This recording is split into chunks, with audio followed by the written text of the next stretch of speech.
ਕਿੰਨੇ ਕੁ ਬੱਚੇ ਹੋਣੇ ਚਾਹੀਦੇ ਨੇ ਇੱਕ ਖਾਨਦਾਨ ਚ? ਇੱਕ ਖਾਨਦਾਨ ਚ ਕਮ ਸੇ ਕਮ 2 ਜਾਂ 3 ਬੱਚੇ ਹੋਣੇ ਚਾਹੀਦੇ ਨੇ। ਕਿਸ ਵਜ੍ਹਾ ਨਾਲ ਨਹੀਂ ਪੜਾਇਆ? ਗੁਰਬਤ ਦੀ ਵਜ੍ਹਾ ਨਾਲ ਤੁਸੀਂ ਪੜਾ ਸਕੇ, ਉਹਨਾਂ ਅੱਛੀ ਖੁਰਾਕ ਦੇ ਸਕੇ। ਹਾਂਜੀ, ਇੱਕ ਟਾਈਮ ਲੱਭ ਜਾਵੇ, ਦੂਸਰਾ ਟਾਈਮ ਭੁੱਖਿਆ ਬਹਿਣਾ ਪੈਂਦਾ। ਇੰਨੇ ਬੱਚੇ ਪੈਦਾ ਕਰਕੇ ਉਹਨਾਂ ਨੂੰ ਖਵਾਉਣਾ ਕਿੱਥੋਂ? ਘੱਟ ਔਲਾਦ ਜ਼ਿਆਦਾ ਬਿਹਤਰ ਹੁੰਦੀ ਹੈ ਕਿ ਜ਼ਿਆਦਾ ਔਲਾਦ? ਨਹੀਂ, ਘੱਟ ਔਲਾਦ।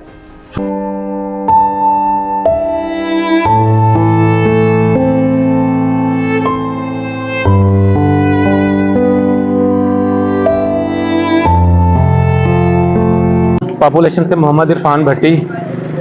देखें इस टाइम पे हम बम्बे जुगिया में मौजूद हैं। यहाँ पे देखें कि ताहत दिन का जुगियाँ ही जुगियाँ नज़र आ रही हैं और नज़र आ रहा है कि यहाँ पे गुर्बत किस तरीके की है। और ये पीछे देखें इंतहाई गंदगी का आलम है।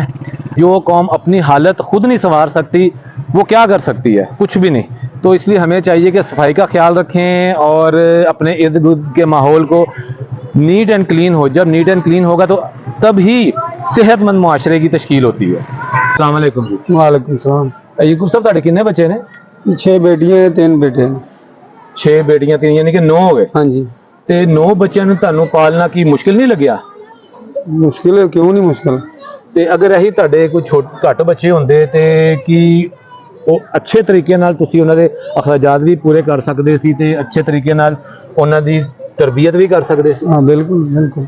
ਤੇ ਇੰਨੇ ਬੱਚੇ ਪੈਦਾ ਕਰਕੇ ਤੁਹਾਨੂੰ ਕੀ ਲੱਗਿਆ ਕਿ ਕੀ ਉਹ ਮੁਆਸ਼ਰੇ 'ਚ ਕੋਈ ਮੁਕਾਮ ਹਾਸਿਲ ਕਰ ਸਕਦੇ ਨੇ ਜਾਂ ਕੋਈ ਅੱਛੇ ਤਰੀਕੇ ਨਾਲ ਅੱਗੇ ਚੱਲ ਸਕਦੇ ਨੇ? ਕੋਈ ਬੱਚਾ ਪੜਾਇਆ ਵੀ ਹੈ? नहीं, ਕਿਸ ਵਜ੍ਹਾ ਨਾਲ ਨਹੀਂ ਪੜਾਇਆ?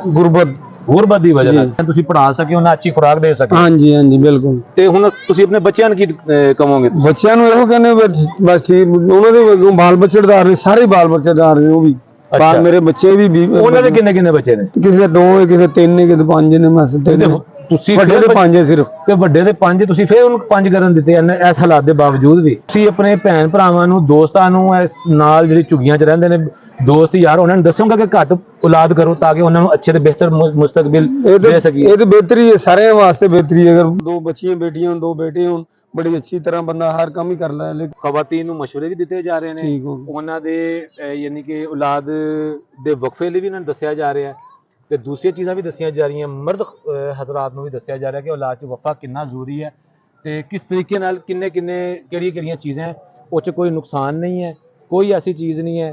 ਤੇ ਤੁਸੀਂ ਉੱਥੇ ਆਓ, ਆਪਣੇ ਬੇਟਿਆਂ ਨਾਲ ਗੱਲ ਕਰੋ, ਬੇਟੇ ਆਪਣੀ ਬੀਵੀਆਂ ਨਾਲ ਗੱਲ ਕਰਨ ਤਾਂ ਕਿ ਉੱਥੇ ਅੱਛੇ ਤਰੀਕੇ ਨਾਲ ਉਹਨਾਂ ਨੂੰ ਇਸ ਤਰੀਕੇ ਦੇ ਬਾਰੇ ਦੱਸਿਆ ਜਾਵੇ ਕਿ ਘੱਟ ਬੱਚੇ ਖੁਸ਼ਹਾਲ ਘਰਾਨਾ ਤੇ ਖੁਸ਼ਹਾਲ ਪਾਕਿਸਤਾਨ। ਠੀਕ ਹੈ, ਕਿਉਂਕਿ ਜਦੋਂ ਛੋਟਾ ਘਰਾਨਾ ਹੋਏਗਾ ਤਰਬੀਅਤ ਵੀ ਅੱਛੀ ਹੋਏਗੀ ਹਾਂਜੀ, ਤੇ ਮੁਲਕ ਲਈ ਵੀ ਉਹ ਬਿਹਤਰ ਹੋਏਗਾ। ਕਿਉਂਕਿ ਆਬਾਦੀ ਦੇ ਮਸਾਇਲ ਵੱਧਦੇ ਜਾ ਰਹੇ ਨੇ। ਜਦੋਂ ਆਬਾਦੀ ਘੱਟ ਹੋਏਗੀ ਤੇ ਵਸਾਇਲ ਵੀ ਜ਼ਿਆਦਾ ਸਾਡੇ ਹਾਂਜੀ ਬਿਲਕੁਲ ਜ਼ਿਆਦਾ ਤੋਂ ਜ਼ਿਆਦਾ ਹੋਣ। ਹਾਂਜੀ ਠੀਕ ਹੈ। ਹੁਣ ਤੁਸੀਂ ਇਹ ਆਪਣੇ ਬੱਚਿਆਂ ਨੂੰ ਇਸ ਚੀਜ਼ ਦਾ ਦੱਸੋਗੇ ਅੱਲਾ ਦੇ ਹੁਕਮ ਨਾਲ ਕਿ ਘੱਟ ਬੱਚੇ ਪੈਦਾ ਕਰੋ? ਦੱਸਾਂਗੇ ਅੱਲਾ ਦੇ ਹੁਕਮ ਨਾਲ। ਵਾਲੇਕੁਮ ਜੀ। ਬਾਜੀ ਕਿੰਨੇ ਬੱਚੇ ਨੇ ਤੁਹਾਡੇ? ਮਾਸ਼ਾਅੱਲਾ 8 ਨੇ, 2 ਅੱਲਾ ਕੋਲ ਤੇ 6 ਮੇਰੇ ਕੋਲ। ਅੱਲਾ ਕਰਕੇ। ਤੁਹਾਡੇ ਕਿੰਨੇ ਬੱਚੇ ਨੇ? ਮੇਰੇ 4 ਬੱਚੇ ਨੇ, 2 ਖਤਮ ਹੋ ਗਏ। 4 ਬੱਚੇ ਨੇ। ਤੇ ਤੁਸੀਂ ਕਿਸ ਤਰੀਕੇ ਨਾਲ ਔਲਾਦ ਨੂੰ ਆਪਣੇ ਪਾਲ ਰਹੇ ਹੋ? ਇੰਨੇ ਬੱਚੇ ਤੇ ਇਹਨਾਂ ਨੂੰ ਖਾਣਾ ਪੀਣਾ ਸਕੂਲ 'ਚ ਕਿਸ ਤਰ੍ਹਾਂ ਆਪਣੀ ਜ਼ਰੂਰੀਅਤ ਪੂਰੀਆਂ ਕਰ ਰਹੇ ਹੋ? ਜ਼ਰੂਰੀਅਤ ਤੇ ਇਹੀ ਹੈ ਨਾ ਵੀ ਇੱਕ ਟਾਈਮ ਲੱਭ ਜਾਵੇ, ਦੂਸਰਾ ਟਾਈਮ ਭੁੱਖਿਆ ਬਹਿਣਾ ਪੈਂਦਾ।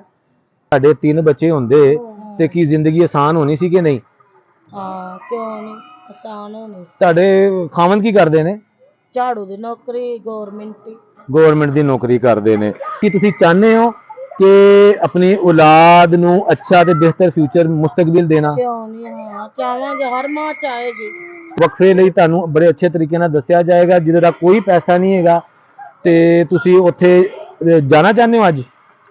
ਅੱਜ ਮੈਂ ਤਾਂ ਸਹੀ ਪਿੱਛੇ ਤਾਂ ਮੇਰਾ ਤੇ ਹਰਨੀਆਂ ਦਾ ਆਪਰੇਸ਼ਨ ਹੋਇਆ ਹੈ। 25 ਦਿਨ ਹੋ ਗਏ ਆਪਰੇਸ਼ਨ ਕਰਵਾਇਆ। ਮੈਂ ਤਾਂ ਉੱਠ ਬਹਿ ਨਹੀਂ ਸਕਦੀ, ਬੈਠੀਆਂ ਤੁਹਾਨੂੰ ਵੀ ਤਕਲੀਫ। ਅਗਰ ਅਸੀਂ ਤੁਹਾਡੇ ਕੋਲ ਦੁਬਾਰਾ ਆਏ, ਸਾਡਾ ਕੋਈ ਬੰਦਾ ਆਏ ਤੇ ਤੁਸੀਂ ਚਾਹੋਗੇ ਆਪਣਾ ਆਪਰੇਸ਼ਨ ਕਰਾਣਾ ਇਹ ਬੱਚਿਆਂ ਦੇ ਬਾਰੇ ਕੁਝ ਅੱਛੇ ਤਰੀਕੇ ਨਾਲ? ਮੈਂ ਤੇ ਕਹਿ ਰਹੀ ਹਾਂ ਕਿ ਆਪਰੇਸ਼ਨ ਨਾ ਹੋਵੇ ਮੇਰਾ, ਕਿਉਂਕਿ ਹੁਣ ਵੀ ਮੇਰਾ ਇੰਨਾ ਆਪਰੇਸ਼ਨ ਹੋਇਆ ਤੇ ਮੈਨੂੰ ਤੇ ਹੁਣ ਵੀ ਡਰ ਲੱਗਦਾ ਕਿ ਇੰਦਾ ਹੀ। ਚਲੋ ਵਕਫੇ ਲਈ ਤੁਸੀਂ ਜਦੋਂ ਸਾਡੇ ਡਾਕਟਰ ਨਾਲ ਮਿਲੋਗੇ, ਹੋ ਸਕਦਾ ਹੈ ਕਿ ਕੋਈ ਟੀਕਾ ਲੱਗ ਜਾਵੇ ਜਿਹੜਾ ਸਾਰੀ ਉਮਰ ਹੀ ਨਾ ਹੋਵੇ। ਚਲੋ ਹੁਣ ਤੁਸੀਂ ਮੈਨੂੰ ਇਹ ਦੱਸੋ ਕਿ ਘੱਟ ਔਲਾਦ ਜ਼ਿਆਦਾ ਬਿਹਤਰ ਹੁੰਦੀ ਹੈ ਕਿ ਜ਼ਿਆਦਾ ਔਲਾਦ? ਨਹੀਂ, ਘੱਟ ਔਲਾਦ।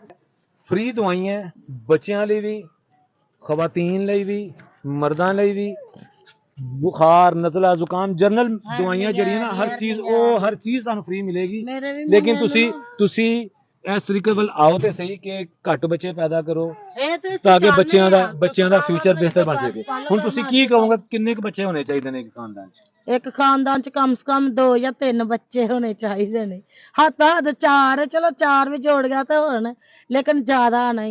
ज्यादा नहीं। बड़ी मेहनत देखें जी कि कितनी अच्छी इनकी सोच है। इंशाल्लाह जब हम अपनी आबादी पे कंट्रोल डालेंगे, कंट्रोल लाएंगे, तभी पाकिस्तान की तरक्की मुमकिन है। और ये इनका बहुत बड़ा हिस्सा है। इन गरीब बस्तियों में जो लोग बैठे हैं इनको अप्रोच किया जाए। अस्सलाम वालेकुम भैया, की हाल है तुहाडे? ठीक हो? शादीशुदा हो? किन्ने बच्चे ने तुहाडे? 4 माशाल्लाह। ते अगे की इरादा तुहाडा बनन दा? ਕੋਈ ਇਰਾਦਾ ਨਹੀਂ। ਮਾਸ਼ਾਅੱਲਾ ਕਿੱਡੀ ਅੱਛੀ ਸਾਡੀ ਸੋਚ ਹੈਗੀ ਹੈ। ਤੇ ਕੀ ਯਾਨੀ ਕਿ ਤੁਹਾਡੇ ਜ਼ਿਹਨ ਚ ਆਇਆ ਕਿ ਜੀ ਮੈਨੂੰ ਆਪਣਾ ਖਾਨਦਾਨ ਛੋਟਾ ਰੱਖਣਾ ਚਾਹੀਦਾ ਹੈ? ਉਹਦੀ ਕੀ ਵਜੂਹਾਤ ਨੇ? ਵਜੂਹਾਤ ਇਹ ਨੇ ਕਿ ਸਾਰੇ ਹਾਲਾਤ ਹੀ ਮੁਲਕ ਦੇ ਠੀਕ ਨਹੀਂ ਹੈ, ਮਹਿੰਗਾਈਆਂ ਇੰਨੀਆਂ ਵਧ ਗਈਆਂ ਨੇ ਹਾਂ। ਤੇ ਇੰਨੇ ਬੱਚੇ ਪੈਦਾ ਕਰਕੇ ਉਹਨਾਂ ਨੂੰ ਖਵਾਉਣਾ ਕਿੱਥੋਂ? ਜ਼ਬਰਦਸਤ ਜੀ, ਬੜੀ ਅੱਛੀ ਮਾਸ਼ਾਅੱਲਾ ਤੁਹਾਡੀ ਸੋਚ ਹੈਗੀ ਹੈ। ਤੇ ਤੁਸੀਂ ਕੋਈ ਵਕਫੇ ਦੇ ਵੱਲ ਤੁਸੀਂ ਕਿਸੇ ਨਾਲ ਰਾਬਤਾ ਕੀਤਾ ਤੁਸੀਂ? ਨਹੀਂ। ਤੇ ਅਸੀਂ ਤੁਹਾਡੇ ਕੋਲ ਇਸ ਲਈ ਆਏ ਹਾਂ, ਖਵਾਤੀਨ ਦਾ ਬੱਚਿਆਂ ਦਾ ਫ੍ਰੀ ਚੈੱਕਅਪ ਵੀ ਹੈ ਤੇ ਉਹਨਾਂ ਨੂੰ ਦਵਾਈਆਂ ਵੀ ਦਿੱਤੀਆਂ ਜਾ ਰਹੀਆਂ। ਵਕਫੇ ਬਾਰੇ ਵੀ ਦੱਸਿਆ ਜਾ ਰਿਹਾ ਕਿ ਔਲਾਦ 'ਚ ਕਿੰਨਾ ਵਕਫਾ ਹੋਣਾ ਚਾਹੀਦਾ ਹੈ ਤੇ ਮੁਸਤਕਿਲ ਤੌਰ ਤੇ ਵੀ ਇਹਦਾ ਕੋਈ ਨੁਕਸਾਨ ਨਹੀਂ ਹੈਗਾ। ਠੀਕ ਹੈ ਨਾ, ਬਲਕਿ ਸਿਹਤ ਬਣਦੀ ਹੈ ਇਨਸਾਨ ਦੀ, ਕਿਉਂਕਿ ਜਦੋਂ ਪ੍ਰੋਪਰ ਤਰੀਕੇ ਨਾਲ ਬੰਦਾ ਆਪਣੇ ਉੱਤੇ ਵੀ ਤਵੱਜੋ ਦਿੰਦਾ ਹੈ, ਬੱਚਿਆਂ ਦੇ ਵੀ ਘੱਟ ਬੱਚੇ ਹੋਣ ਤੇ ਬੱਚਿਆਂ ਦੇ ਵੀ ਤਵੱਜੋ ਦਿੰਦਾ ਤੇ ਮੁਆਸ਼ਰਾ ਵੀ ਬਿਹਤਰ ਤਰੀਕੇ ਨਾਲ ਆ ਸਕਦਾ ਹੈ। ਤੁਸੀਂ ਕੀ ਸੋਚਦੇ ਇਸ ਦੇ ਬਾਰੇ? ਇਸ ਬਾਰੇ ਸੋਚ ਰਹੇ ਹਾਂ ਕਿ ਚਲੋ ਆਵਾਂਗੇ ਤੁਹਾਡੇ ਕੋਲ, ਕਰਾਂਗੇ ਰਾਬਤਾ ਤੁਹਾਡੀ। ਆਉਂਗੇ ਉੱਥੇ ਤੁਸੀਂ? ਹਾਂਜੀ ਹਾਂ। ਤੇ ਆਪਣੇ ਭੈਣ ਭਰਾਵਾਂ ਨੂੰ ਦੋਸਤਾਂ ਨੂੰ ਦੱਸੋਗੇ ਕਿ ਛੋਟਾ ਖਾਨਦਾਨ ਹੀ बेहतर होता है, उन्हें तरबियत अच्छे तरीके नाल हो सकती बच्चों की। झुग्गियों के अंदर ही एक स्कूल कायम किया गया है, इस पे ताला भी है। ये देखें इसकी हालत ज़ार, कोई बच्चा नहीं है। देखें अंदर कोई बच्चा नज़र नहीं आ रहा, बेंच भी लगे हैं और टीचर का टेबल भी है और वाइट बोर्ड भी है, लेकिन यहाँ पे बच्चा कोई नहीं है। बात है इनको तरगीब देने की। जब तक इनके जहनों में इस चीज़ को नहीं डाला जाएगा कि तालीम कितनी ज़रूरी है आजकल के माशरे के लिए और औलाद में वक्फा कितना ज़रूरी है, ख़ानदान छोटा रखना, मुख्तसर रखना या मुनासिब रखना जिसको हम कह सकते हैं, कितना ज़रूरी है। जब तक हम इन चीज़ों की तरफ नहीं आएंगे, इसी तरह ये लोग भी झुग्गियों में भी पड़े रहेंगे और ना ये अपनी हालत संवारेंगे और ना ही ये मुल्क को तरक्की की तरफ लेके जाएंगे। ज़रूरत है इनको शऊर देने।